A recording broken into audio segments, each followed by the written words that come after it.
Coucou tout le monde, aujourd'hui je reviens sur une nouvelle vidéo. Je tiens tout d'abord à vous présenter mes excuses car c'est vrai que ça fait un petit moment que j'ai pas fait de vidéo, mais il y a eu quelques vagues dans ma vie et j'ai dû malheureusement mettre un petit peu de côté ce côté-là, le côté des vidéos, le temps que les affaires se tassent. Donc voilà. Aujourd'hui, je suis de retour pour vous parler du licol éthologique. Donc pourquoi ce sujet-là? Car moi-même l'utilisant beaucoup et voyant que ce genre de pratique devient de plus en plus à la mode et voyant faire de plus en plus de gens faisant n'importe quoi avec ce type de matériel, et sachant qu'il peut y avoir de graves conséquences, voilà, je préfère faire une vidéo de par mes propres expériences et de ce que j'ai pu apprendre et voir d'autres personnes, ce qui est bien, ce qui n'est pas bien, ce qui est dangereux de faire, voilà, mais ça reste complètement mon point de vue. Donc si après vous avez un point de vue différent du mien, vous pouvez venir en parler avec moi, il n'y a pas de souci, sur ma page Facebook. Oui, sur ma page Facebook ou en message privé, enfin, comme vous voulez, je suis ouverte à tout. Donc cette vidéo sera composée de 3 parties. Donc, qu'est-ce qu'un licol éthologique? Ses bienfaits, ses méfaits. Ensuite, monter en licol éthologique. Et après, quelques avertissements, je dirais, sur quelques travers que l'on voit de temps en temps et qu'il faut éviter de faire, dans tous les cas. Donc, première partie. Qu'est-ce qu'un licol éthologique? Donc, c'est un licol en corde, hein, ça tout le monde le sait, avec des nœuds remplaçant les boucles en métal du licol plat. Il est composé d'une corde plus ou moins fine. Normalement, le standard, c'est 6 mm. Moi, j'utilise du 6,5, donc un petit peu plus épais. Parce que si vous prenez en dessous de 6 mm, le problème, c'est que plus la corde est fine et plus le licol sera sévère.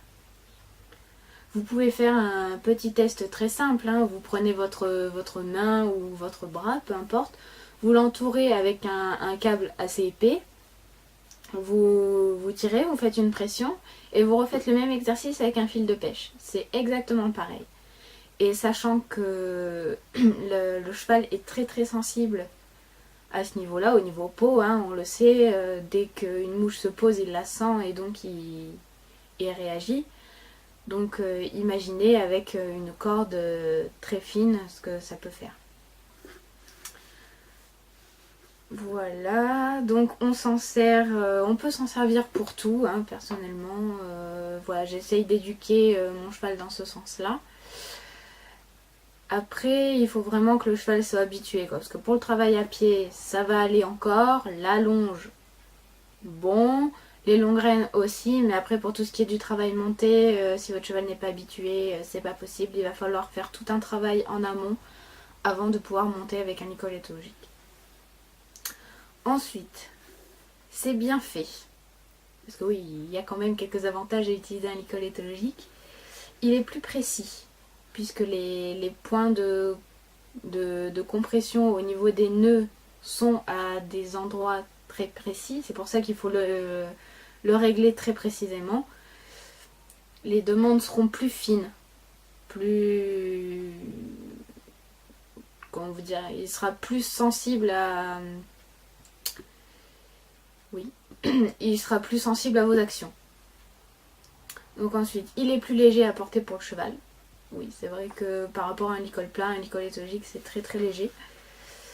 Facilement lavable en machine, comme il n'est fait qu'en corde, donc en tissu, il n'y a pas d'anneau en métal, sauf si c'est un licol éthologique qui fait side en même temps.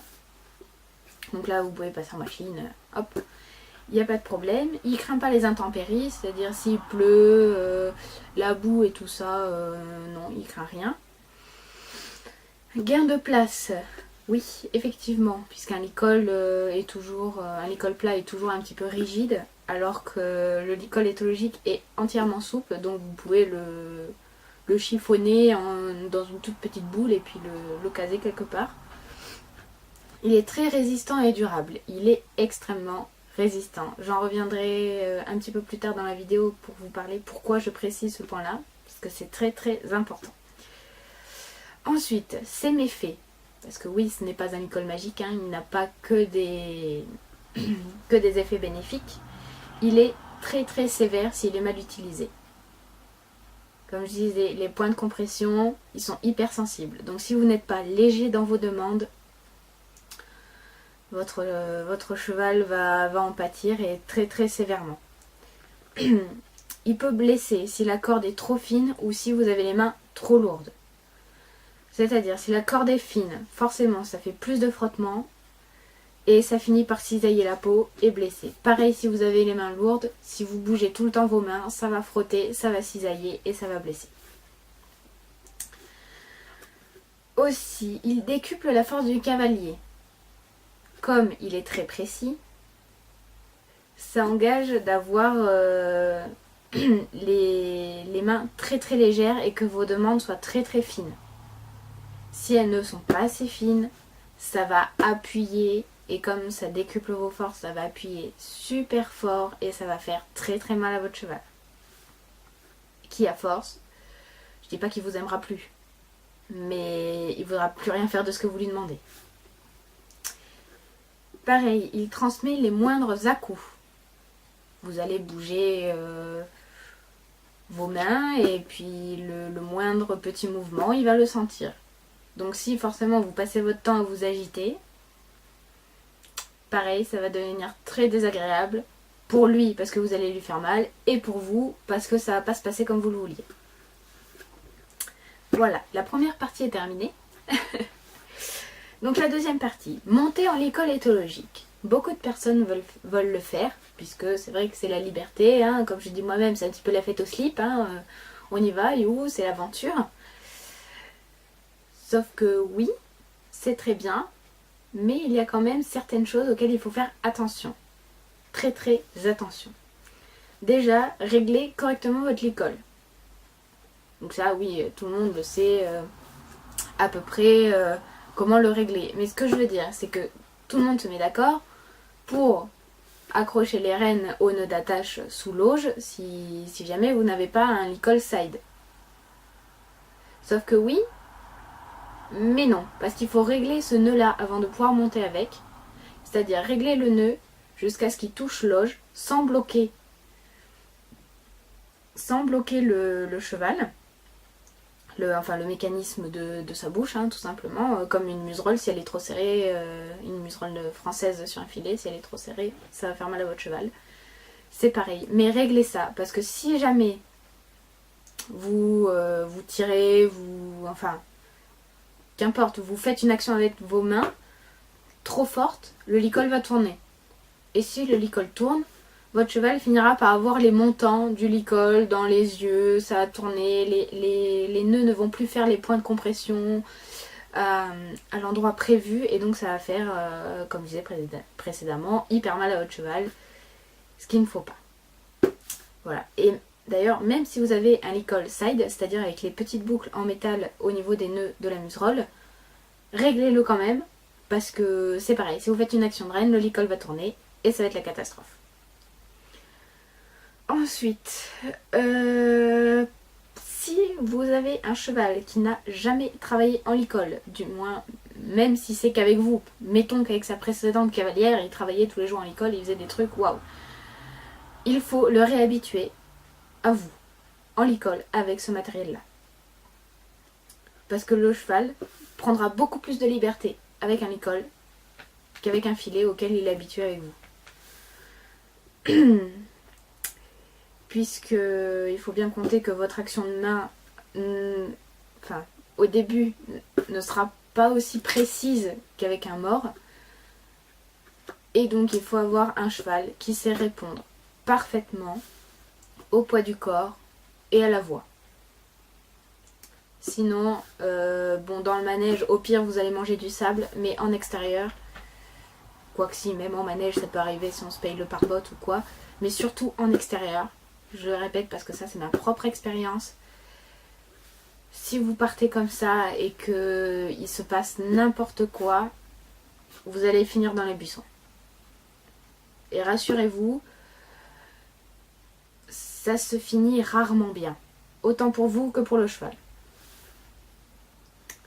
Voilà. Donc, aussi, si vous avez un cheval non habitué au licol, apprenez-lui tout d'abord l'arrêt d'urgence en licol. C'est pareil, toujours dans l'optique d'une sortie en extérieur, l'arrêt d'urgence, impérativement. Parce que si votre cheval ne s'arrête pas, eh bien, adieu cavalière. Hein. Personne n'a une assiette extraordinaire et on n'est jamais à l'abri d'un accident. Donc voilà, apprenez-lui l'arrêt d'urgence.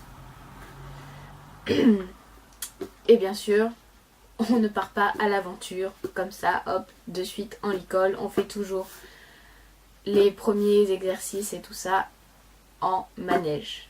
En manège ou en carrière, dans un endroit sécurisé. Voilà, je crois que... Voilà. Aussi, voilà, je tiens à préciser parce que j'ai déjà vu ça. Une cavalière comme ça qui était partie en licol et qui a paniqué. Donc surtout, assurez-vous vous-même de vous contrôler avant d'essayer de contrôler votre cheval. Ne paniquez surtout pas, quoi qu'il arrive. On ne panique pas, on reste calme, on analyse la situation. Je sais que c'est plus facile à dire qu'à faire, mais là-dessus, il va falloir prendre sur vous. Parce qu'en licol, c'est quand même une perte de contrôle assez considérable. Donc il faut vraiment que vous ayez une complicité avec votre cheval. Sinon, ça ne fonctionnera pas. Voilà. Sinon, bon, si vous montez en licol, après, oui, vous allez vous éclater, hein, forcément. Mais voilà, il faut prendre ces petites précautions avant, si vous voulez pas qu'il vous arrive quelque chose de grave à vous et à votre cheval. Troisième partie. Les petites choses qu'on a déjà vues et qu'il ne faut pas faire. Moi, ça ne me met pas particulièrement en rogne, mais comment vous dire, je pars du principe que voilà, avec un minimum de jugeote, on peut y arriver et en connaissant bien son cheval, voilà. Et le matériel qu'on utilise, surtout. C'est pour ça d'ailleurs je fais cette vidéo. Donc premièrement, attacher son cheval avec le licol éthologique. Ça, non, jamais. Car la nuque de votre cheval cédera avant la corde. Et donc si vous l'attachez, que votre cheval panique, c'est la mort assurée pour lui. Ensuite, ne jamais lui laisser le licol éthologique, que ce soit au pré, au box. Parce que souvent on voit, quand on a un cheval qu'on a du mal à attraper au pré, on lui laisse le licol. Un licol plat, ça ne pose aucun problème. Un licol éthologique, non, jamais. Parce que c'est toujours pareil. S'il se coince, mettons il se gratte, il se met un sabot dedans ou quoi, on sait jamais ce qui peut arriver. C'est pareil, c'est toujours la nuque du cheval ou l'os quelconque sur lequel ça tire qui lâchera avant le licol. Donc pareil, ne jamais lui laisser ni au pré ni au box. Ensuite, ne pas mettre de moumoute sur la muserolle. Beaucoup de gens font ça en pensant que ça va atténuer l'effet du licol. Non, pas du tout. Ça rajoute une mince petite couche, ça n'a aucun effet. Et de plus, si la moumoute est épaisse, ça empêchera votre cheval de voir où il met les pieds. Donc, accident assuré. Puisque c'est comme nous, hein, quand on voit pas où on met les pieds, forcément, on se casse la figure. Et voilà. Voilà, c'est la fin de la vidéo. A bientôt, bisous.